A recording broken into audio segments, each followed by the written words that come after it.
Quel est le coup le plus mémorable de ton pote un peu idiot? Ma meilleure amie a été victime d'un harcèlement tellement violent à cause de la couleur de sa peau qu'elle a fini par vouer un véritable culte à la Reine des Neiges, au point d'essayer de blanchir la peau de sa petite sœur de 9 ans, alors que celle-ci était inconsciente. Le jour où j'ai découvert sa sœur attachée à son lit, la peau brûlée par des produits chimiques, mes parents ont préféré leur intenter un procès de 2 millions de dollars plutôt que de chercher à nous venir en aide. Aussi loin que je me souvienne, Amara a toujours mal vécu le fait d'être noire. À l'école, les autres l'appelaient ramasseuse de coton ou mangeuse de KFC. Je me sentais terriblement impuissante face à ce qu'elle endurait, mais tout a basculé la semaine où elle a découvert la Reine des Neiges. Elle est arrivée en classe maquillée de fard à paupières argentées, habillée d'une robe bleu glacier, fredonnant « libérée, délivrée ». Quand quelqu'un s'est moqué d'elle, elle a rejeté sa natte en arrière et a répliqué « Le froid ne m'a jamais dérangée de toute façon ». À ce moment-là, tout le monde est resté sans voix, sauf moi, qui était soulagée de l'avoir enfin puisé de la force quelque part, au lieu de s'effacer. Au début, sa passion pour la Reine des Neiges paraissait simplement être une lubie passagère. Même lorsqu'elle s'est mise à porter des lentilles bleues et une perruque blonde à l'école, les profs trouvaient ça plutôt encourageant. Au moins, elle ne se fait pas de mal,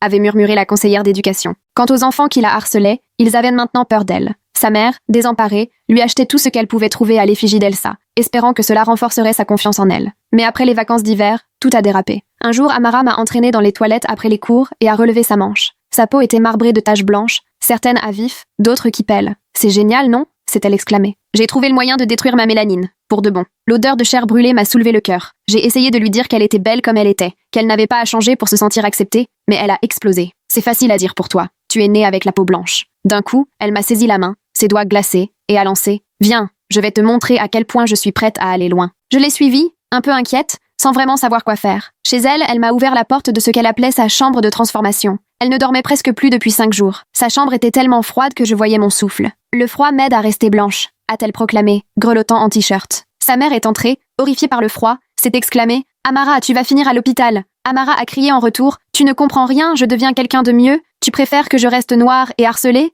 Sa mère a quitté la pièce en larmes. J'ai tenté de la raisonner, mais elle a monté la musique à fond, libérée, délivrée, jusqu'à ce que je renonce et rentre chez moi. Ce soir-là, j'ai parlé de tout ça à mes parents, espérant qu'ils auraient un conseil à me donner. À la place, ils ont simplement déclaré qu'elle était dangereuse. J'ai tenté de prendre sa défense, mais ils m'ont menacée. Si je retournais la voir, mon père, avocat, attaquerait sa famille en justice pour mise en danger. Quelques semaines plus tard, Amara m'a supplié de venir chez elle. « S'il te plaît, j'ai quelque chose d'incroyable à te montrer. » J'ai fini par accepter. Ce soir-là, devant la Reine des Neiges 2, elle a mis le film en pause et m'a dit « Viens voir ce sur quoi je travaille ». Elle m'a emmenée dans la chambre de sa petite sœur. Ce que j'ai découvert en ouvrant la porte me hante encore. Keisha, sa sœur de 9 ans, était attachée à son lit de princesse avec des cordes à sauter, complètement inconsciente. Amara avait recouvert son corps de serviettes imbibées d'eau de javel. Sa peau était déjà couverte de cloques, là où les serviettes touchaient. « C'est merveilleux, non ?» a murmuré Amara en rajustant une serviette sur le visage de Keisha. « Elle sera bientôt aussi belle et blanche qu'Elsa. Personne ne viendra plus jamais l'insulter. » Keisha respirait à peine, son petit corps tremblait. J'ai hurlé, tenté d'arracher les serviettes, mais Amara m'a plaqué la main sur la bouche et m'a fait tomber au sol. Ne gâche pas tout, elle doit rester ainsi pour que la transformation marche. La peau sous les serviettes était à vif. Elle saignait. Tu comprends?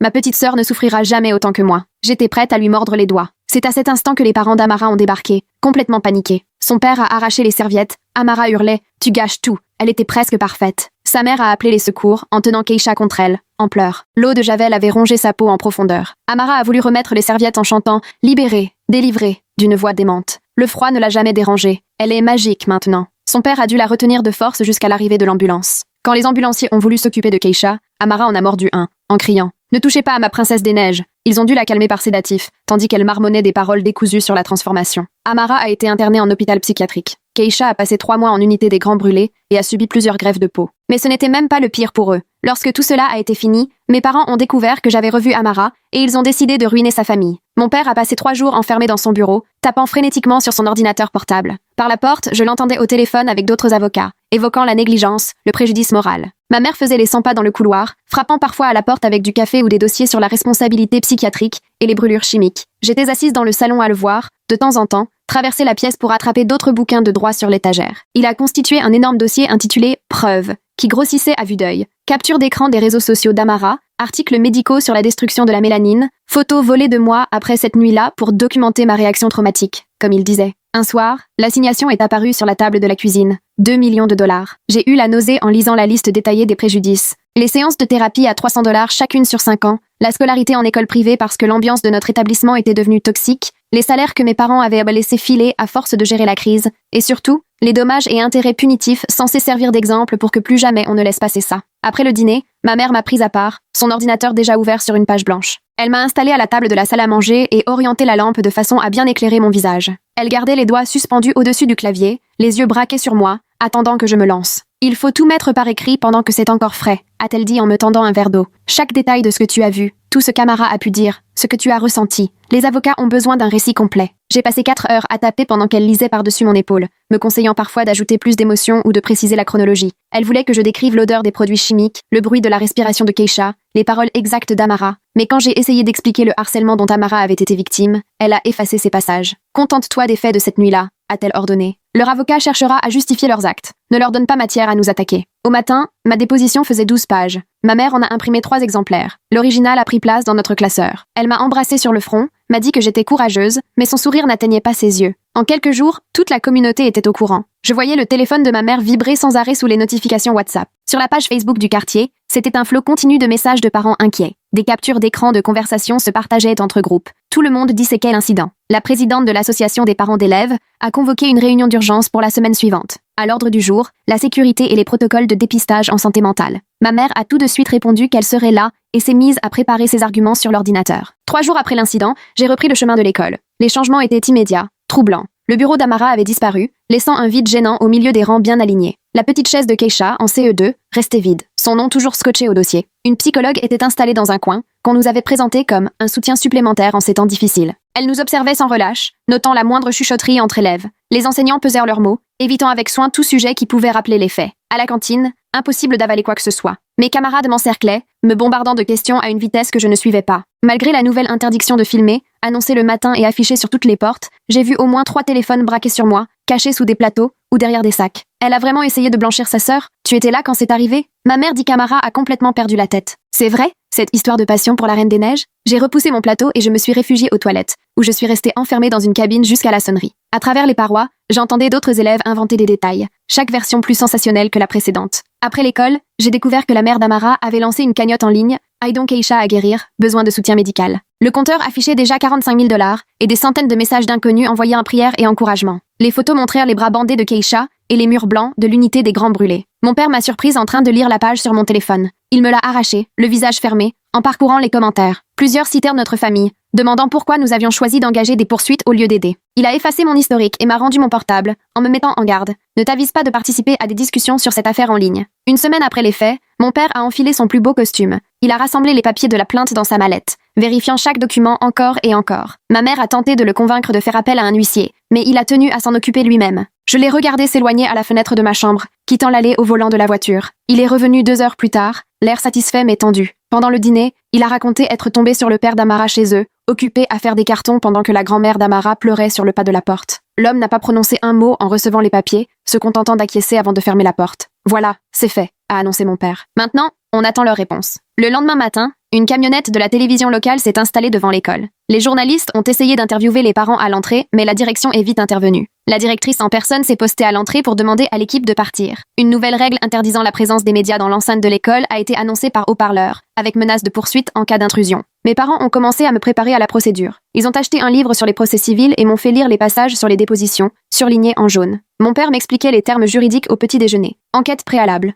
responsabilité, préjudice. Il m'entraînait à répondre comme il faut, me faisant répéter « je ne me souviens pas », à ma connaissance. On organisait des faux entretiens dans le salon, ma mère jouait l'avocate de la partie adverse et posait des questions dures, pendant que mon père corrigeait ma posture et mon ton. Ils m'ont appris à marquer une pause avant de répondre, à aller à l'essentiel, à ne jamais donner d'informations en plus. « Souviens-toi », répétait mon père, « tu es la victime ici. C'est la négligence de la famille d'Amara qui t'a blessé. Reste fidèle à ta version écrite. » 2 semaines après, j'ai surpris ma mère au téléphone avec la tante d'Amara. Le père d'Amara avait perdu son emploi à l'usine automobile, après avoir épuisé tous ses jours de congé familial. L'entreprise assurait qu'elle ne pouvait plus la garder à son poste à cause de ses absences répétées pour l'hôpital et les rendez-vous avec les avocats. J'avais le cœur serré en pensant à leur famille, déjà en difficulté financière et qui croulait sous les factures médicales. Mais quand j'en ai parlé à mes parents, mon père m'a immédiatement rappelé que tout cela n'était, selon lui, que la conséquence de leur propre négligence. Seule dans ma chambre, j'ai ouvert Instagram sur mon téléphone. Oh là là, c'est vraiment en train de prendre une tournure dramatique. Mais déjà 45 000 $ sur la cagnotte, ça prouve à quel point la petite Keisha compte pour beaucoup de gens. Mes doigts ont glissé tout seuls vers le profil d'Amara,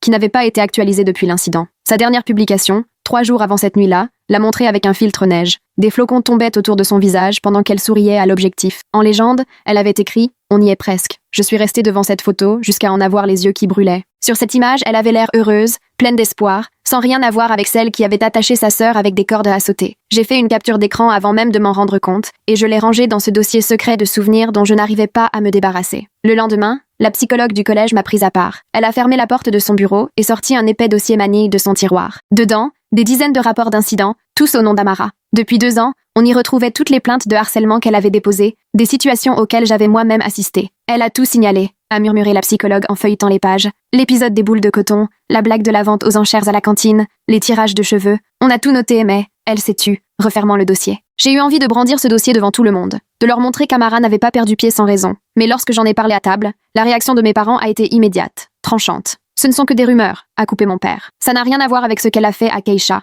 Tu n'en parles à personne. Ça pourrait compliquer notre dossier si jamais ils essaient de faire croire que la négligence de l'école excuse leur incapacité à aider leur fille. Ma mère a ajouté que je ne devais plus jamais voir la psychologue seule, que toute réunion à l'école devrait désormais se faire en leur présence. J'ai acquiescé, mais le poids de tous ces rapports d'incidents me restait sur le cœur. 1 mois après, Keisha a enfin pu sortir en ambulatoire. Elle devait encore passer chaque jour au centre des Grands Brûlés, les bras recouverts de vêtements compressifs. Sur GoFundMe, les mises à jour montrèrent des photos d'elle essayant de sourire malgré la douleur visible. Elle n'était pas encore autorisée à retourner à l'école. Le risque d'infection restait trop élevé et les soins trop lourds. J'ai croisé la grand-mère d'Amara lors d'un des rendez-vous médicaux habituels de ma mère. On était dans le même bâtiment. Je l'ai vue dans l'ascenseur, un sac de la pharmacie à la main. Ses yeux étaient rouges, épuisés. Elle m'a reconnu tout de suite et m'a attrapé les mains. Ses doigts étaient secs, presque translucides, et son geste désespéré. Elle s'est mise à parler très vite, les mots s'entrechoquant, répétant qu'Amara avait toujours été une enfant adorable, que le harcèlement l'avait brisée, qu'elle avait supplié l'école d'intervenir. « S'il te plaît », a-t-elle murmuré, en jetant un regard vers ma mère qui attendait à l'accueil. « Dis-leur pour le harcèlement. Dis-leur ce que ses enfants lui ont fait vivre. Tu as tout vu, non? Tu étais son amie. » Je suis restée paralysée, incapable de répondre avant que ma mère n'arrive et ne m'éloigne d'elle. Elle a aussitôt prévenu la sécurité de l'immeuble pour harcèlement, puis on est sorti par une autre porte. Dans la voiture, elle m'a obligée à promettre que je ne parlerai plus jamais à la famille d'Amara sans la présence d'un avocat. Ce soir-là, mon père a trouvé quelque chose sur mon téléphone qui l'a mis hors de lui. Les données de localisation montraient que j'étais allée chez Amara à plusieurs reprises dans les semaines précédant l'incident, des visites que j'avais eues après leur ultimatum. Il m'a mis sous le nez des captures d'écran de l'historique GPS, le visage rouge de colère. « Tu nous as désobéi sciemment », a-t-il crié. « Tu t'es mise en danger à plusieurs reprises. Et si elle t'avait blessé, toi, au lieu de Keisha? Et si tu avais été là ce soir-là ?» Ma mère pleurait, me demandant comment j'avais pu être aussi imprudente. Ils m'ont confisqué mon téléphone, remplacé par un modèle basique qui ne permettait d'appeler que quelques numéros autorisés. Mon père a menacé de me priver de toutes mes libertés. Plus d'amis, plus d'activités, plus de sorties, si je faisais quoi que ce soit qui puisse mettre leur dossier en péril. « Tu ne te rends pas compte de ce qu'on risque », a-t-il dit. « Si tu admets que tu l'as fréquenté encore, leurs avocats vont s'en servir contre nous. Ils diront que tu ne t'es jamais senti menacé, qu'on invente le danger. Tu pourrais tout gâcher. » 6 semaines après l'incident, les parents noirs de notre communauté ont commencé à s'organiser et à se regrouper en une coalition. Ils ont rédigé une plainte officielle détaillant tous les cas de discrimination à l'école. Des années de harcèlement ignoré, de sanctions injustes, d'un climat hostile envers leurs enfants. Un soir, ma mère m'a montré la plainte, en secouant la tête. « Ils essaient d'en faire autre chose », a-t-elle soufflé. « Ce n'est pas une histoire de racisme, c'est juste l'histoire d'une fille perturbée qui a blessé sa sœur. » Pourtant, j'avais vu de mes propres yeux comment ça se passait. J'avais vu les professeurs fermer les yeux sur la blague de la vente aux enchères, où des élèves blancs faisaient semblant d'acheter des élèves noirs. J'avais vu des enfants noirs sanctionnés, alors qu'ils ne faisaient que se défendre, pendant que les provocateurs s'en sortaient sans rien. Ce schéma sautait aux yeux de quiconque voulait bien le voir. En rangeant ma chambre, je suis retombée sur mon ancien téléphone, celui que mes parents croyaient avoir jeté. Il y avait encore toutes mes conversations avec Amara, certaines remontant à plusieurs années. En les relisant, j'ai senti ma gorge se serrer. Entre 2 discussions de collégiennes, se glissaient des messages troublants que j'avais négligés ou minimisés. Je déteste ma peau. Parfois, j'ai envie de boire de la javel. Peut-être que si j'étais blanche, ils arrêteraient. J'ai trouvé un site pour s'éclaircir la peau, tu veux voir? J'avais répondu avec des émojis cœur et des mots pour la rassurer,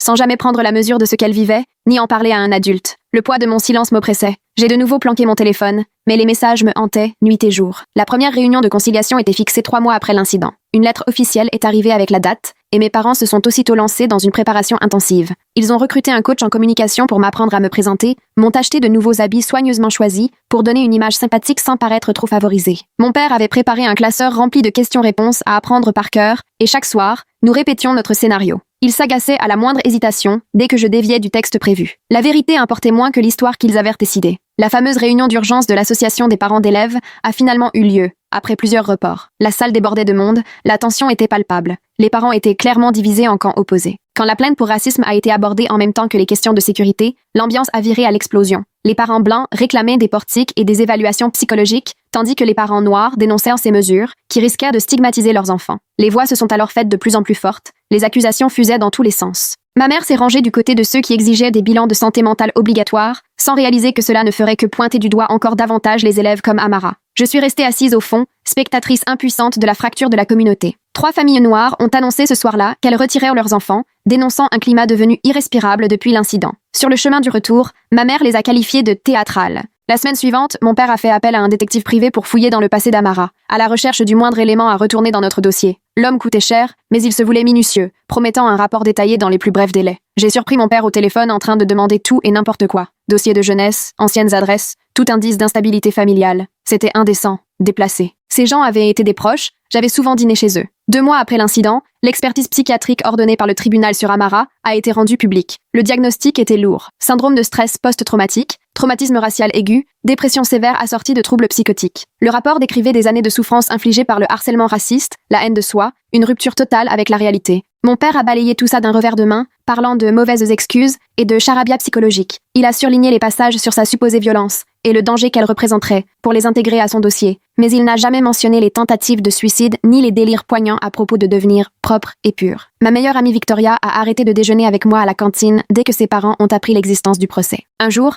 elle m'a retrouvée entre 2 cours, fuyant mon regard, puis m'a entraînée dans une classe vide. Elle se tordait les mains, gênée, m'expliquant que ses parents craignaient que notre nom soit désormais associé au procès. Elle m'a juré qu'on pourrait continuer à s'écrire, mais que sa mère surveillait son téléphone. Je l'ai regardée s'éloigner, sentant encore un pan de ma vie d'avant s'effondrer. Ce week-end-là, une vidéo a explosé sur TikTok, partagée des milliers de fois avant qu'on ait le temps de la supprimer. Des élèves de notre école, filmés des mois plus tôt, participaient à un Frozen Challenge. Visage grimé de blanc, ils chantaient des paroles détournées pour se moquer d'Amara. J'étais écœurée de les voir rire, imiter sa démarche, sa voix, ses efforts désespérés pour s'intégrer. La date de la vidéo correspondait à la semaine où Amara avait commencé à porter des lentilles bleues. Le conseil d'administration a organisé en urgence des discussions sur le harcèlement, mais elles étaient fixées à 10h du matin en semaine, écartant de fait tous les parents qui travaillaient. Ma mère y est allée, prenant des notes sur sa tablette, alors que d'autres mères au foyer débattaient sérieusement des meilleures réactions. Les parents issus des milieux populaires, pour la plupart des familles noires, ne pouvaient pas se permettre d'abandonner leur poste. Leur absence était évidente, mais personne n'en a parlé. Quand le détective engagé par mon père a remis son rapport, c'était dans une grosse enveloppe Kraft. J'ai observé depuis l'escalier mes parents étaler les papiers sur la table du salon. Parmi eux, un vieux rapport d'incident datant de la maternelle. Amara, 5 ans à l'époque, avait poussé un garçon qui lui tirait les cheveux depuis des semaines. Mon père a entouré ce passage en rouge, marmonnant à propos de schéma de violence, mais n'a rien relevé sur le fait que le garçon n'avait jamais été puni. L'institutrice de Kesha, Madame O'Robert, a débarqué à l'improviste un après-midi. Ma mère, mal à l'aise, lui a ouvert. Madame O'Robert tenait un dossier rempli de dessins de Kesha, réalisés pendant ses séances d'art-thérapie, qu'elle a déposés sur la table basse, des dessins au crayon de couleur d'une petite fille brune, qui se transforme en Elsa, entourée de flocons semblables à des larmes. Sur l'un, 2 sœurs se tiennent la main, l'une brune, l'autre blonde. Ma mère a vite ramassé les dessins, a remercié la maîtresse et j'ai bien vu ses mains trembler. Cette nuit-là, j'ai surpris mes parents dans leur chambre à faire des calculs sur le montant des indemnités, mon père sur la calculatrice, ma mère cherchant déjà des maisons dans de meilleurs quartiers. Ils parlèrent d'écoles privées, de fuir tout ce chaos, de tout recommencer à zéro. Pas un mot pour la famille d'Amara, ni pour savoir comment ils pourraient aider à payer les soins de Kesha. Une église noire du quartier a lancé des repas solidaires pour la famille d'Amara. L'annonce est apparue sur notre groupe Facebook avec une liste d'inscriptions pour les bénévoles. Ma mère a proposé son aide dans les commentaires, mais le pasteur Daniel a répondu poliment que les volontaires étaient déjà assez nombreux. Le message était clair, notre aide n'était pas la bienvenue. Ma mère a supprimé son commentaire, mais des captures d'écran circulaient déjà. En fouillant mon ancien journal pour préparer un nouveau témoignage, je suis tombée sur des pages entières d'incidents que j'avais vus sans jamais rien dire. Le jour où quelqu'un avait glissé des boules de coton dans le casier d'Amara, ou encore celui où des élèves avaient organisé à la cantine une fausse vente aux enchères d'esclaves, mimant des enchères sur des élèves noirs. Je me revois rire nerveusement au lieu de réagir, conseiller à Amara de les ignorer au lieu de la soutenir. Franchement, ce détective privé qui exhumait un vieux rapport de maternelle sur une gamine de 5 ans qui aurait poussé quelqu'un, on croit rêver. C'est comme embaucher un enquêteur pour savoir pourquoi votre chat a fait tomber une plante. Et puis ce père qui entoure ça au stylo rouge, comme s'il avait percé à jour un grand mystère sur la violence, alors qu'on parle d'une petite fille à qui on tirait les cheveux depuis des semaines. Il faudrait vraiment ouvrir les yeux. Quand je relisais ce que j'avais écrit 2 ans plus tôt, tout me paraissait si naïf, comme si on n'avait aucune idée des conséquences de notre silence. Aussitôt, l'école a instauré de nouveaux protocoles de sécurité. On appelait ça des contrôles de sacs aléatoires. Mais on voyait bien que c'était toujours les mêmes élèves qui se faisaient fouiller chaque matin. Les élèves noirs, surtout ceux proches d'Amara. Des portiques sont apparus à l'entrée, gérés par des agents de sécurité qui savaient trop bien qui il fallait mettre de côté. Les élèves blancs, moi y compris, passaient sans souci. Le soir, mon père passait des heures à se documenter sur les médicaments prescrits après un traumatisme, imprimant des articles sur les effets secondaires et les signes à surveiller. Il surlignait chaque passage sur les comportements agressifs ou la déconnexion avec la réalité, renforçant son idée que les parents d'Amara auraient dû tout anticiper. Jamais il ne surlignait les parties sur le traumatisme racial, qui passe souvent inaperçu et non traité chez les enfants. Un jour, une remplaçante a pris le relais de notre prof d'anglais habituelle. Madame McVictoria a laissé entendre, en jetant un regard lourd vers les bureaux vides des élèves noirs partis dans une autre école, que certains n'avaient pas leur place dans les classes avancées. Elle nous a demandé une dissertation sur les valeurs américaines, suggérant que certains auraient du mal à traiter le sujet. J'ai vu 2 élèves noirs échanger un regard, sans rien ajouter. Moi non plus. 10 semaines après l'événement, j'ai appris par des chuchotements dans les couloirs que les parents d'Amara s'étaient séparés. Son père était parti vivre chez de la famille à l'autre bout de la ville, incapable d'assumer seul le loyer après avoir perdu son emploi. Le stress du procès, les factures médicales, le regard des gens ont eu raison de leur couple. Ma mère l'a appris par une autre maman et s'est contentée de dire « comme c'est triste », avant de retourner à son ordinateur. Ce soir-là, le journal local diffusait un reportage racoleur intitulé « Quand la passion vire au drame, la face cachée de l'obsession Disney ». Ils avaient eux-mêmes réussi à montrer des photos de la chambre d'Amara, avec ses posters et sa collection La Reine des Neiges. Un psychologue pour enfants, qui n'avait jamais rencontré Amara, parlait de comportements obsessionnels et de signaux d'alerte que les parents auraient ignorés. Jamais ils n'ont évoqué le harcèlement, ni le racisme, tout était ramené à une pseudo-leçon sur les dangers de s'attacher trop fort à des personnages fictifs. J'ai vu mes parents préparer avec leur avocat la façon de s'adresser aux médias, répétant des phrases toutes faites sur la sécurité des enfants et la responsabilité parentale, en évitant soigneusement d'aborder la question des problèmes systémiques. Mon père s'entraînait à paraître inquiet, mais surtout pas amer, pendant que ma mère s'exerçait à essuyer des larmes invisibles sans abîmer son maquillage. 3 mois ont filé plus vite que prévu. Le matin de la conciliation, ma mère m'a habillée comme une poupée, une robe bleu marine très sage qui me donnait l'air plus jeune, les cheveux tirés en queue de cheval, juste assez de maquillage pour me donner un air naturellement pâle et inquiète. Mon père m'a fait répéter mes réponses une dernière fois au petit déjeuner. Il était tellement insistant que j'en ai eu l'estomac noué, incapable d'avaler quoi que ce soit. La salle de réunion sentait le vieux café et la cire à parquet. Je me suis assise entre mes parents, face aux parents d'Amara et à leur avocat, séparés de nous par la largeur de la table.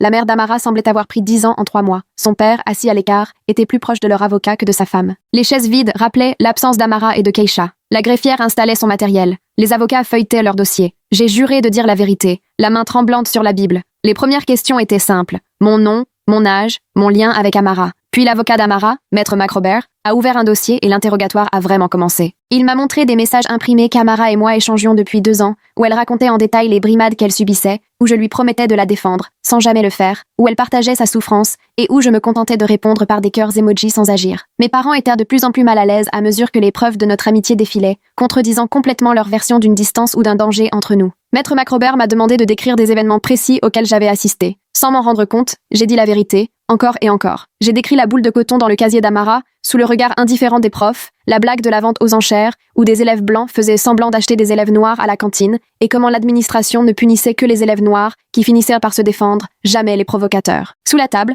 le pied de mon père appuyait contre le mien, signe que je devais me taire, mais je n'y ai pas prêté attention. Les questions ont alors pris un ton plus accusateur. Est-ce que je savais qu'Amara développait une obsession pour la blancheur? Avais-je vu sa collection de produits pour éclaircir la peau? Pourquoi n'avais-je parlé à personne de ces messages inquiétants? J'ai avoué que je pensais qu'elle se confiait, qu'elle essayait de s'exprimer, que je croyais que c'était juste une phase. Jamais je n'aurais pensé qu'elle puisse faire du mal à qui que ce soit, encore moins à Keisha. Pendant une pause, mon père m'a coincé dans le couloir, le visage rouge, me rappelant de m'en tenir aux réponses préparées. Je me suis dégagée de son étreinte et suis retournée dans la salle sans rien promettre. Ma mère me suivait, ses talons résonnant sur le carrelage, traduisant clairement son désaccord. L'audience de l'après-midi avait réduit en miettes le récit parfaitement huilé par ma famille. Maître McRobert avait sorti des preuves dont j'ignorais jusqu'à l'existence. Des captures d'écran de mes réseaux sociaux, où j'avais relayé des blagues racistes, persuadée que c'était juste pour rire. Une vidéo d'une pyjama party où, sous couvert de jeu, on classait les élèves selon leur physique, toutes les filles noires reléguées tout en bas. Un enregistrement pris sans qu'on s'en aperçoive lors d'un appel vidéo, sur lequel on entendait mes parents lâcher des remarques désinvoltes sur ces gens-là et le prix des maisons. J'ai craqué lorsque Maître McRobert a diffusé les cris de Keisha cette nuit-là. Un son strident, paniqué, suppliant sa sœur d'arrêter, qui a envahi la salle d'audience. Je me suis effondrée en larmes, avouant que ces cris me hantaient encore la nuit, que je ne pouvais pas les écouter sans tomber malade, que je savais parfaitement qu'Amara souffrait mais que je n'avais rien fait de concret pour elle. Mon père a tenté d'interrompre mon témoignage au prétexte de la détresse émotionnelle, mais le juge l'a rembarré et m'a ordonné de continuer. J'ai révélé que mes parents m'avaient interdit de fréquenter Amara dès qu'ils l'avaient jugée instable, qu'ils avaient brandi la menace d'un procès contre sa famille bien avant l'incident, qu'ils voyaient en elle un danger à fuir plutôt qu'une adolescente en détresse. Puis sont sortis des emails récupérés sur les serveurs du rectorat. Les responsables de l'école avaient évoqué les rédactions glaçantes d'Amara, où elle écrivait vouloir effacer sa noirceur. Mais ils jugeaient qu'intervenir causerait un problème d'image. Plutôt que d'affronter le racisme ou d'aider une élève en difficulté, ils avaient en préféré fermer les yeux. Et ce silence, c'est Keisha qui en portait les cicatrices aujourd'hui. J'ai fini par avouer ce qui me faisait le plus honte. Au fond de moi, j'avais ressenti un soulagement quand Amara avait été hospitalisée. Cela mettait fin à mon dilemme, entre la soutenir ou obéir à mes parents. Sa crise m'avait évité d'avoir à choisir. Après cet aveu, le silence a pesé sur la salle de réunion. J'ai conclu mon témoignage sur des mots sans appel. Le procès mené par mes parents n'avait rien à voir avec la justice ou la sécurité. Il s'agissait d'argent, de mon père et ma mère prêts à exploiter la souffrance de Keisha pour s'offrir une vie dans un quartier plus blanc, de faire payer à une famille noire leur incapacité à offrir à leur fille traumatisée l'aide qu'elle méritait. Mon père est devenu rouge de colère, mais je ne me suis pas arrêtée. Ce soir-là, sur le chemin du retour, mes parents sont restés murés dans un silence de plomb. Pendant le dîner, une froideur glaciale s'est installée. Ils faisaient repasser les plats sans un mot, comme si j'étais invisible. Ma mère a débarrassé mon assiette intacte sans me regarder. Mon père s'est enfermé dans son bureau en claquant la porte, et je suis restée seule à table à mesurer l'ampleur des ponts que je venais de brûler. Il n'a fallu que quelques heures pour que les réseaux sociaux s'enflamment. Quelqu'un avait fait fuiter une partie de mon témoignage. Les hashtags se sont multipliés. Justice pour Amara, exigeait qu'on retire la plainte. Protégeons nos enfants, réclamer de vrais dispositifs de soutien psy. La communauté s'est immédiatement divisée, les voisins prenant position sur Facebook et Nextdoor, et notre maison est devenue l'épicentre d'un débat national sur le racisme, la responsabilité et les traumatismes de l'enfance. Ma grand-mère m'a appelé tard dans la nuit, après avoir eu vent de l'affaire par son cercle de l'église. Au lieu de me faire des reproches, elle m'a soutenue, confiant qu'elle s'était toujours inquiétée des motivations de mon père. Elle l'avait vu, au fil des années, accorder de plus en plus d'importance à l'argent et à l'image. Elle m'a promis de m'aider, même s'il fallait pour cela s'opposer à son propre fils. Le lendemain matin, la thérapeute de Keisha a contacté les avocats des deux parties avec une information capitale. Lors de leur dernière séance, Keisha avait lâché une phrase déchirante. Pourquoi Amara voulait me faire du mal? Je l'aimais déjà. La thérapeute a expliqué que cela témoignait de la maturité émotionnelle de Keisha, mais aussi de son besoin de réponse que la justice ne pourrait jamais lui apporter. Elle a recommandé une médiation tournée vers la reconstruction plutôt que vers la punition. Le juge a accepté, ordonnant une médiation officielle au lieu de poursuivre la procédure. Il a reconnu qu'un procès ne ferait qu'envenimer les blessures d'une communauté déjà à vif. Les deux familles se sont donc retrouvées avec un médiateur pour chercher une issue en dehors des tribunaux. À la première séance, 4 mois plus tard, la mère d'Amara a sorti des documents accablants. Un classeur contenant 47 demandes d'aide adressées à l'école, des mails implorant des ressources pour une prise en charge psychologique, des comptes rendus où l'administration promettait d'agir sans jamais rien faire, des dossiers de thérapie gratuite mystérieusement égarés à chaque fois. L'échec était flagrant. Ma mère s'est effondrée. En pleurs, elle a avoué avoir cru, à tort, que le racisme forgerait Amara, la rendrait plus forte, qu'elle avait pensé que subir le harcèlement la préparerait à la vie, sans jamais envisager que ça finirait par la briser. Son aveu a plané dans la pièce comme une confession le jour du jugement. Une psychologue pour enfants, convoquée comme experte, a expliqué un phénomène que personne ne comprenait vraiment. Le traumatisme racial chez l'enfant peut se traduire par de l'automutilation, une violence tournée contre soi ou contre d'autres. Des années de micro-agressions et de racisme ordinaire finissent par infliger des blessures psychologiques aussi profondes que des blessures physiques. Sans prise en charge, ces blessures empirent. La rupture d'Amara avec la réalité n'était pas un accident, mais l'aboutissement de plusieurs années de souffrance laissées sans réponse. La thérapeute de Keisha a lu un message de la petite qui a arraché des larmes à tout le monde. À 9 ans, elle demandait pourquoi tout le monde se disputait au lieu d'aider Amara à guérir, confiait que sa sœur lui manquait, disait rêver de retrouver sa famille réunie, sans comprendre pourquoi les adultes étaient obsédés par la recherche de coupables au lieu de penser à la guérison. Mon père a été contraint d'ouvrir les yeux sur ce que signifierait une victoire. La famille d'en face était déjà brisée. Le père d'Amara avait perdu son travail, leur couple n'y avait pas survécu. Les frais médicaux avaient englouti toutes leurs économies. Gagner le procès n'aurait rien changé. Ils se seraient retrouvés ruinés, sans toit au-dessus de la tête. Il se tortillait sur sa chaise, visiblement mal à l'aise, pendant que le médiateur dressait le tableau de la catastrophe financière qui nous pendait au nez si l'affaire allait au bout. Le psychiatre d'Amara témoigna en visioconférence depuis l'établissement où elle était prise en charge. Il raconta comment, chaque jour, Amara posait des questions obsessionnelles sur la couleur de peau de Keisha. Malgré les traitements, ses délires ne lâchèrent pas prise. Elle restait persuadée d'avoir sauvé sa sœur, de l'avoir délivrée d'une souffrance qu'elle-même connaissait trop bien. Le racisme intériorisé avait perverti l'amour qu'elle lui portait, le transformant en violence. L'avocat du rectorat, lui, tentait de se défausser complètement. Vraiment? L'avocat de l'école va essayer de se laver les mains après tout ce qu'on a montré? Je me suis demandé s'il se contentait d'obéir ou s'il croyait vraiment que l'école était irréprochable. Il répétait que le district n'était pas responsable des rapports sociaux entre élèves. Mais le médiateur insistait, accumulant les preuves d'un échec systémique à traiter le harcèlement pourtant bien documenté. À force, l'avocat s'est retrouvé à court d'arguments. Lors d'une pause, je n'ai pas pu m'empêcher d'intervenir sans y avoir été invitée. Je me suis levée et j'ai présenté mes excuses aux deux familles. Aux parents d'Amara, pour avoir contribué à la souffrance de leur fille, à mes propres parents pour les avoir mis dans l'embarras en disant la vérité, et à Keisha, par l'intermédiaire de sa thérapeute, pour n'avoir pas su protéger les deux sœurs. Le médiateur a laissé faire, comprenant à quel point la reconnaissance pouvait apaiser les blessures. Il a alors proposé que la somme du procès soit versée dans un fonds destiné à prendre en charge les besoins médicaux et thérapeutiques des deux filles. Aucun des parents ne toucherait d'argent, mais Amara aurait accès à des soins adaptés, et Keisha verrait ses frais médicaux couverts. Ce n'était plus une sanction, mais une réparation. Mon père s'y est d'abord opposé. Il a parlé de nos propres frais de thérapie, de mon avenir universitaire, du poids émotionnel, mais ses justifications semblaient être bien futiles face à la détresse de Keisha et d'Amara. Le médiateur lui rappela qu'achever une famille déjà brisée n'aiderait personne à guérir. La thérapeute de Keisha est alors intervenue avec la déclaration de la fillette. Vous avez de l'argent pour les médecins. Nous, on n'en a pas. S'il vous plaît, aidez ma sœur. La supplique de cette petite fille de 9 ans a balayé d'un revers de main tous les raisonnements juridiques et les excuses d'adultes. Même mon père n'a pas pu résister à l'appel d'une enfant qui ne demandait qu'à voir sa sœur guérir. L'enquête menée sur le rectorat a mis au jour un autre scandale. Ils avaient reçu 50 000 $ de subventions contre le harcèlement l'année précédente, mais au lieu d'investir dans des programmes ou du soutien psychologique, Ils avaient préféré acheter du nouveau matériel sportif. L'équipe de foot avait de nouveaux maillots, tandis qu'Amara et d'autres enfants souffraient en silence. Peu à peu, les parents des deux communautés ont commencé à ouvrir les yeux sur l'ampleur du problème. Il ne s'agissait pas seulement d'un enfant et de sa famille, mais de la responsabilité de tout un groupe d'adultes. Les parents blancs s'étaient tus ou avaient détourné le regard face au racisme. L'école avait choisi les apparences plutôt que l'action, et chacun avait sa part de responsabilité dans le drame. Ma grand-mère a tenu parole. Elle a menacé de révéler les véritables motivations de son fils s'il continuait à faire passer l'argent avant la justice. Elle était prête à dire comment il avait parlé du procès comme d'une opportunité et comment il avait déjà fait des calculs sur la valeur des maisons dans les quartiers voisins, alors que Keisha était toujours à l'hôpital. La perspective d'un témoignage de sa propre mère a eu raison de ses ambitions. Après 5 mois d'âpres négociations, on a fini par trouver un terrain d'entente, privilégier la réparation à la sanction. Le procès a été abandonné. Le rectorat s'est engagé à couvrir tous les frais médicaux et psychologiques des deux filles, à mettre en place une formation obligatoire à l'antiracisme pour le personnel et les élèves, et à instaurer un vrai programme de soutien psychologique. Ce n'était pas la justice idéale, mais c'était un début. Mon père a signé l'accord à contre-cœur. Ses rêves de chèques à 7 chiffres s'étaient envolés, remplacés par la réalité d'une responsabilité collective. Le retour en voiture a été tendu, ses doigts crispés sur le volant à s'en blanchir les phalanges. Ma mère regardait dehors, probablement perdue dans ses propres remords sur ce qui avait conduit à briser Amara. La communauté, elle, est restée divisée. Certains ont salué la démarche réparatrice, d'autres, surtout parmi les familles blanches,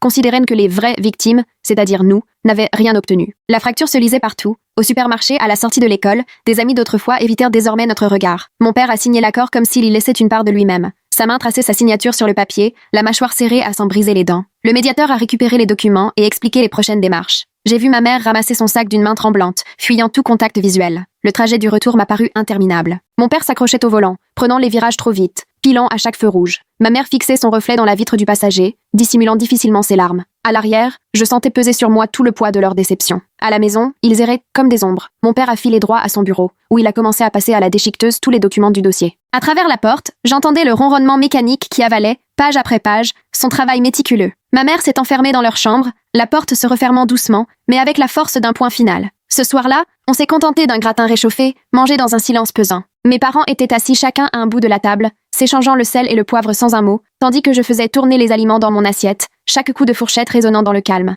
Quand j'ai voulu débarrasser, ma mère a pris les assiettes de mes mains sans me regarder. Le lendemain matin, on a tout de suite senti que quelque chose avait changé. Mon père est parti au travail sans son habituel au revoir, et ma mère s'est lancée dans un ménage frénétique, s'attaquant à des tâches inutiles. Sur le plan de travail de la cuisine, j'ai trouvé un mot listant de nouvelles règles pour la maison. Pas de coup de fil sans permission, pas de visite, interdiction de sortir sauf pour aller en cours. La moindre parcelle de liberté m'avait été retirée. À l'école, tout avait changé du tout au tout. Les copains d'avant faisèrent des détours dans les couloirs pour m'éviter, murmurant entre eux dès que je passais. Les profs qui me souriaient autrefois détournaient à présent les yeux, comme si j'étais devenue invisible. Le midi, je m'installais seule à l'écart, observant les groupes qui me tournaient délibérément le dos. Victoria est passée devant moi avec son plateau, s'est arrêtée juste assez longtemps pour glisser un petit mot à côté de mon sandwich. Je l'ai ouvert discrètement sous la table. Mes parents disent que ta famille est devenue toxique. Sans se retourner, elle a rejoint son nouveau groupe, riant fort à une blague, sans croiser mon regard. Le fossé dans la communauté se creusait chaque jour dans ces petits gestes cruels. Au supermarché, des voisins de toujours semblaient soudain passionnés par les paquets de céréales pour éviter un simple bonjour. À la pharmacie, la préparatrice, d'habitude bavarde sur l'école,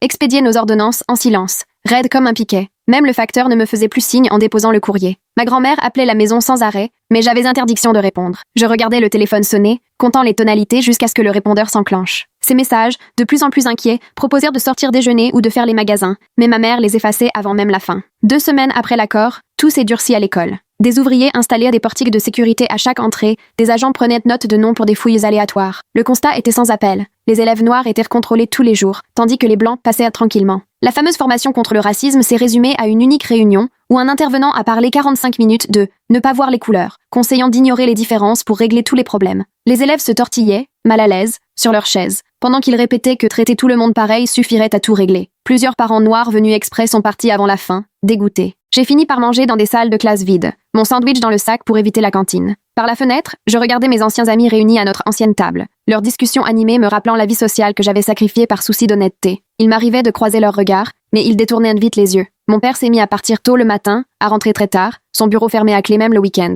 Il mangeait en vitesse puis repartait s'enfermer. Lorsque nos regards se croisaient, je lisais chez lui une déception mêlée à un sentiment plus difficile à cerner, peut-être une forme d'amertume face à ses propres échecs. 3 semaines après l'accord, la situation a empiré. Mes dossiers pour l'université avaient disparu de la table où je travaillais. Quand j'ai demandé ce qu'ils étaient devenus, ma mère s'est contentée de répondre que le financement de mes études n'était plus acquis. Le message était limpide. Me taire ou me débrouiller seule pour l'avenir. Le nouvel accompagnement scolaire se limitait à une assistante sociale à mi-temps. la plupart du temps en réunion. Ceux qui cherchaient de l'aide trouvaient porte close, un panneau leur demandant de prendre rendez-vous au secrétariat. Les premiers créneaux libres étaient dans 3 semaines, autant dire inutile pour les élèves à bout. C'est aussi à ce moment-là que j'ai compris que mes parents consultaient un autre avocat. Des papiers laissés sur le plan de travail montraient qu'ils envisageaient de poursuivre le district scolaire pour ne pas m'avoir protégé du traumatisme. L'ironie du revirement, eux qui niaient tout problème auparavant, m'aurait fait rire si tout cela n'avait pas été calculé à ce point. Finalement, ma grand-mère a réussi à franchir le barrage en débarquant à l'improviste un samedi matin. Mes parents n'ont pas osé lui fermer la porte au nez, de peur de créer un scandale avec les voisins. Elle s'est installée dans le salon, droite comme un i, la voix ferme, réclamant à me voir. L'atmosphère était électrique quand ma mère, à regret, m'a appelée. Face à eux, ma grand-mère a annoncé qu'elle avait ouvert un fonds d'études à mon nom, hors de leur contrôle. Elle avait liquidé des placements pour me garantir une place à l'université, peu importe ce qu'il ferait. Mon père en est devenu écarlate, mais il ne pouvait pas protester sans dévoiler ses intentions. Elle m'a tendu une enveloppe avec les coordonnées bancaires et une carte de crédit réservée aux frais de scolarité, précisant que le compte serait accessible à mes 18 ans. Ma mère a bien tenté d'invoquer l'autorité parentale, mais un simple regard glacial de ma grand-mère l'a fait taire. Après son départ, la guerre froide familiale a viré au glacial. Mes parents ne me parlaient plus que lorsque c'était indispensable, passant par des petits mots ou par d'autres personnes. Ma mère ne faisait plus à manger et je devais me débrouiller avec ce que je trouvais. Mon père a changé le code Wi-Fi sans me le donner. À l'école, je me suis plongée dans le travail, presque à l'obsession. Les profs remarquaient mon isolement mais ne s'en mêlaient pas, refusant de se mêler des histoires du quartier. Je rendais des devoirs en plus, restais après les cours pour un soutien dont je n'avais pas besoin, juste pour retarder l'instant de rentrer dans ce silence pesant. 1 mois après l'accord, Keisha est revenue à l'école à mi-temps. Je l'observais de loin, traversant les couloirs avec ses vêtements de compression dépassant sous ses manches longues. Les petits lui demandaient avec innocence pourquoi elle portait des manches spéciales, sans comprendre ce qu'elle cachait. Elle leur répondait avec une patience incroyable pour une gamine de 9 ans. La première fois que nos chemins se sont croisés, Keisha s'est arrêtée pour me fixer, ses yeux mélangeant la confusion à quelque chose de plus grave que la colère, une lassitude nouvelle. Son accompagnatrice l'a doucement éloignée, mais Keisha se retournait encore et encore, comme si elle cherchait à comprendre comment la personne qui n'avait pas su la protéger pouvait encore porter ce visage familier. J'ai commencé à faire du bénévolat dans le service des grands brûlés de l'hôpital, en partie pour étoffer mon dossier scolaire, mais surtout dans l'espoir de trouver une forme de guérison. La responsable des bénévoles a hésité en découvrant mon nom, puis a fini par accepter ma candidature après avoir consulté ses supérieurs. Je passais mes après-midi à lire des histoires aux jeunes patients, me réfugiant dans des récits qui ne parlaient pas de moi. Un jour dans l'ascenseur, je suis tombée sur la mère d'Amara. Ce que sa grand-mère a fait avec ce fonds d'études, c'est un vrai geste d'amour, W grand-mère. Elle lance une bouée de secours alors que ses propres parents transforment l'argent en instrument de pouvoir. Elle avait l'air à bout, les bras chargés de sacs de la pharmacie. Une lueur de reconnaissance a traversé son visage, aussitôt remplacée par une expression indéchiffrable. Nous avons fait 3 étages dans le silence avant qu'elle ne me parle des progrès de Keisha, le plus posément possible. J'ai répondu avec la même retenue, toutes les deux coincées dans cette zone floue entre gratitude et chagrin. Mon blog était à l'origine un devoir scolaire sur les questions de société. Sous pseudonyme, j'y racontais les micro-agressions observées au lycée, en prenant soin d'anonymiser les détails. Très vite, les articles ont trouvé un écho auprès d'élèves d'autres établissements qui vivaient les mêmes choses. Les commentaires affluaient, chacun partageant ses histoires, et une petite communauté improbable est née. L'administration a fini par tomber dessus après la plainte d'un parent qui trouvait le blog trop polémique. Même sans preuve que j'en étais l'autrice, la concordance des dates a suffi à éveiller les soupçons. Mon casier a été fouillé chaque jour, on cherchait le moindre document suspect. Des profs qui m'avaient toujours laissé tranquille ont soudain trouvé à redire à mes devoirs. Le message était clair. Il fallait rentrer dans le rang, sinon gare aux conséquences. 2 mois après l'accord, mon père a tenté de renouer par l'entremise de ma mère. Elle est venue me voir alors que je travaillais à la table de la cuisine, m'expliquant qu'il accepterait d'oublier ma trahison si je signais un accord de confidentialité sur la médiation. Le document était posé entre nous, rempli de jargon juridique promettant la paix familiale contre un silence de plomb. J'ai examiné chaque clause, réalisant qu'il m'interdisait d'aborder non seulement l'accord, mais aussi tout sujet familial en public. Cela aurait réduit ma voix au silence, m'empêchant de parler d'Amara, de Keisha ou des failles du système qui nous avaient conduits là. Ma mère attendait, le stylo tendu comme une branche d'olivier recouverte d'épines. J'ai immédiatement repoussé les papiers, sans rien signer, et je me suis replongée dans mes devoirs. Elle les a ramassés d'une main tremblante, son visage passant de la déception à la colère, puis à une certaine tristesse. Elle est partie sans un mot, et j'ai entendu mes parents se disputer derrière la porte jusque tard dans la nuit. Le lendemain, les représailles se sont durcies. Mes parents ont refusé de remplir les dossiers FAFSA ou de fournir les documents fiscaux nécessaires pour l'aide universitaire. Sans leur collaboration, impossible d'obtenir une bourse sur critères sociaux. Mon père a fait passer le message par ma mère. Tu fais comme on dit ou tu te débrouilles seul pour la fac. Ma grand-mère a repris les choses en main, embauchant un avocat pour explorer les solutions légales permettant de forcer les parents à coopérer. L'avocat nous a expliqué qu'en France, les recours sont très limités pour les étudiants dont les parents refusent d'aider. On s'est mis à rassembler les preuves, à constituer un dossier pour demander une dérogation qui me permettrait d'accéder aux aides sans documents parentaux. 6 mois après l'incident, j'ai reçu une lettre d'Amara. Reconnaissant son écriture sur l'enveloppe, j'ai ouvert le courrier, tremblante, dans ma chambre. Ces mots étaient choisis avec soin, relus à l'évidence par des thérapeutes, mais je sentais qu'elle était bien là. Elle posait une question simple et terrible. Est-ce que je la voyais comme un monstre ou juste comme une malade? J'ai passé des heures à rédiger ma réponse, l'écrivant, la réécrivant, cherchant à être honnête sans blesser. Je lui ai dit qu'elle n'était ni un monstre ni seulement malade, mais une fille brisée à force de subir la cruauté, jusqu'à en briser d'autres à son tour. J'ai reconnu ma part de responsabilité dans le silence qui avait laissé le racisme s'installer. Je n'ai pas demandé pardon, ni fait semblant de la consoler, juste posé une vérité, avec le plus de douceur possible. L'idée de la cagnotte est venue des besoins médicaux constants de Keisha. Même si l'accord prenait en charge les principaux frais, les petites dépenses s'accumulaient. Vêtements adaptés pour la compression, transport pour les rendez-vous, fournitures scolaires spécifiques. J'ai lancé une collecte discrète sur les réseaux sociaux, en insistant sur le côté pratique et non sur la pitié. Les réactions, sans surprise, ont divisé selon les milieux. Certains ont donné avec générosité, d'autres ont accusé d'appeler l'attention. Les commentaires sont vite devenus des champs de bataille entre ceux qui parlèrent d'entraide et ceux qui exigeaient que je tourne la page. J'ai fini par les désactiver, mais j'ai continué à publier des mises à jour sur les fonds récoltés et les achats pour le confort de Keisha. Le nouveau chargé de la diversité est arrivé à grand renfort de communication, mais sans rien de concret. Le proviseur a présenté son neveu lors d'une assemblée, vantant son regard neuf, alors qu'il n'avait pour tout bagage qu'un diplôme de commerce et des relations.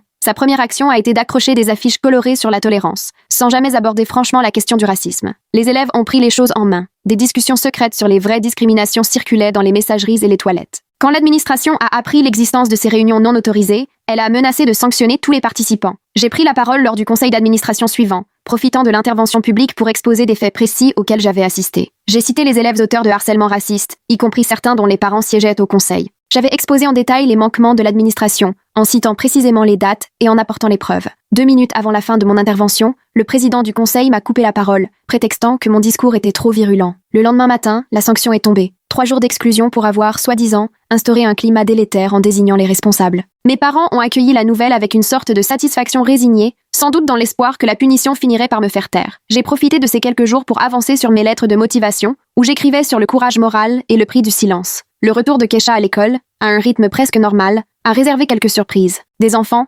intrigués et parfaitement innocents, venaient lui poser des questions sur ses vêtements de compression, qu'elle personnalisait à grands coups de feutre textile, pour leur enlever cet aspect médical. Elle expliquait simplement que sa peau nécessitait des soins particuliers, sans jamais entrer dans des détails susceptibles d'inquiéter ses camarades. Sa force de caractère m'impressionnait, même de loin. 8 mois après l'incident, l'équipe médicale d'Amara a proposé une rencontre thérapeutique, pensant qu'un échange encadré pourrait aider les deux sœurs à avancer. La démarche est passée par les avocats et les thérapeutes, tout était minutieusement réglé pour préserver chacun. Ma famille n'a pas été conviée, mais les rumeurs du quartier m'en ont rapidement informé. Les échos de cette rencontre ont circulé par divers canaux. Amara a présenté des excuses, pleinement consciente des conséquences de ses actes. Elle reconnaissait encore lutter contre un racisme intériorisé, mais distinguait désormais le fossé entre sa souffrance et ses choix. Keisha, avec une maturité sidérante pour son âge, s'est contentée de demander si sa sœur allait mieux. La simplicité de son pardon révélait crûment l'immaturité des adultes. La cérémonie de remise des diplômes approchait, non sans tension avec l'administration. Malgré mes résultats de première de promo, le conseil d'administration a voté contre ma prise de parole, au motif de mes sanctions disciplinaires. Ils ont préféré confier le micro au major de promotion, quelqu'un qui n'avait jamais contesté l'ordre établi. Ce choix a suscité de discrètes protestations parmi les élèves qui devinaient la véritable raison. Les lettres d'admission à l'université sont arrivées chez ma grand-mère, où j'avais fait transférer mon courrier pour éviter toute ingérence parentale. L'université d'État m'a proposé des bourses partielles et des programmes de travail-études, ce qui rendait possible la poursuite de mes études sans aide de mes parents. J'ai accepté sans hésiter, parfaitement consciente des difficultés qui m'attendaient, mais refusant de sacrifier mon avenir pour obtenir leur aval. J'ai préparé mon départ en toute discrétion, étalant les cartons chez ma grand-mère, transportant mes affaires petit à petit pour éviter les affrontements. Mes parents sont restés silencieux, persuadés que je finirais par céder et signer leurs papiers. Ils n'avaient pas imaginé la force qu'on puise dans la défense de la vérité, même si cela coûte cher. Le jour de mon départ pour l'université, mes parents étaient absents de façon presque ostentatoire. Ma mère était partie faire des courses, et mon père s'était enfermé dans son bureau. J'ai chargé les derniers cartons dans la voiture de ma grand-mère, jeté un ultime regard à la maison qui ne serait plus la mienne. Aucun clash, aucune scène dramatique, juste la fin paisible d'un chapitre. Ma grand-mère m'a conduite sur le campus, dans un silence réconfortant, se contentant parfois de me serrer la main pour m'encourager. Elle m'a aidé à monter mes affaires dans la petite chambre du dortoir, puis m'a tendu une enveloppe. À l'intérieur, des photos qu'elle avait gardées, des images d'Amara et moi à une époque plus heureuse, avant que le monde ne vienne lui apprendre la haine de soi, un rappel de ce que nous avions perdu, et de l'importance de la vérité. 9 mois après cette nuit terrible, une nouvelle enveloppe m'a atteinte dans ma chambre universitaire. La mère d'Amara avait envoyé une photo qui m'a bouleversée par sa simplicité. On y voit les deux sœurs, assises côte à côte dans le jardin de l'établissement, toutes deux souriantes, vraiment épanouies. Les vêtements compressifs de Keisha étaient visibles, mais ce n'était plus un tabou. Les cheveux naturels d'Amara repoussaient en petite vanille. Elles n'essayant pas de faire croire que tout allait parfaitement. La photo montrait juste la réalité. Des cicatrices encore visibles mais en voie de guérison, des douleurs assumées mais qui ne les définissaient plus. 2 jeunes filles noires, qui apprenaient à exister dans leur peau sans s'excuser. J'ai accroché la photo au tableau de liège de ma chambre, non pas pour me motiver ou m'inspirer, mais comme un rappel. Guérir ne signifie pas oublier, et justice ne veut pas dire tout effacer. Parfois, la chose la plus forte que l'on puisse faire, c'est de refuser de perpétuer les mensonges rassurants, simplement parce que la vérité dérange. Les deux sœurs retrouvaient un chemin l'une vers l'autre, grâce à l'honnêteté, et non au déni. Peut-être qu'un jour, le reste d'entre nous apprendra à en faire autant. Voilà, c'est la fin de cette vidéo. J'espère que vous n'aurez pas trop détesté le commentaire. N'hésitez pas à tenter de nouvelles choses.